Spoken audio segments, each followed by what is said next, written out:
Hi, Kamal. Good morning. Good Hi. afternoon. Good Good morning, evening. afternoon, morning.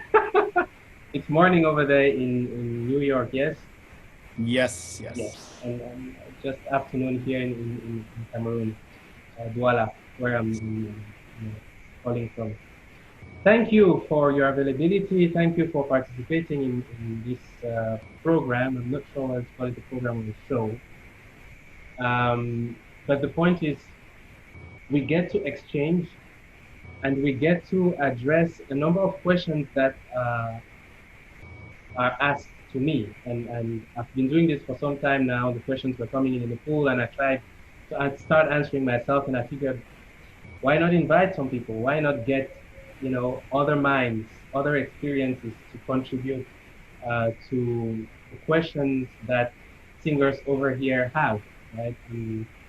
We have talked a lot about the context of Cameroon, mostly choral, no real academy of music in that sense.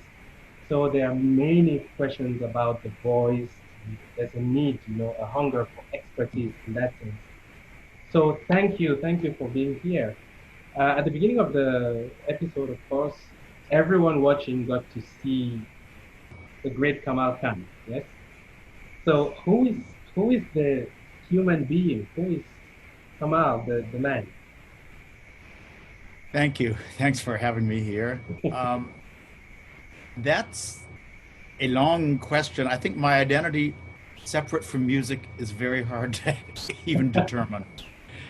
One of the things about this lockdown period that we're all under is the direct contact with a real audience is gone. Yeah. I have to say now, I've done a couple of recordings, which I was very grateful for. Did two recordings the past month and a half with Joshua Bell and Larissa Martinez, and this meant the world to me because we're actually making music for people. But like your audience is the producer, is the engineer, the one person in there recording, and so his opinion becomes everything to Yeah. you in the moment because he's standing in for 1,200 people. You know, Yeah. Yeah. it's crazy, but it also reminds one how vivid that is. Um, I was very fortunate that I grew up the youngest of four, and I think the youngest always gets away with stuff. Yeah. And I Yeah. had a very, very wonderful sister who pretty much taught me to read before it ever came. We used to let's play school, and she was a good teacher. And so I learned to read, and because of that, I had the facility to start learning to read notes around the same time. Nice. And if this was Plato's Republic and I'm aligning my ideal republic, in the ideal republic, kids would learn musical notation at the same time they're learning words, because that's when the brain is fresh. That's a republic I would live in. Well, and there's really actually no reason it couldn't be done. There's no reason it couldn't be done True. True. because it's not reading notes is not such a specialized skill. I can visualize clearly the first music I ever was able to see and hear it by seeing it because it was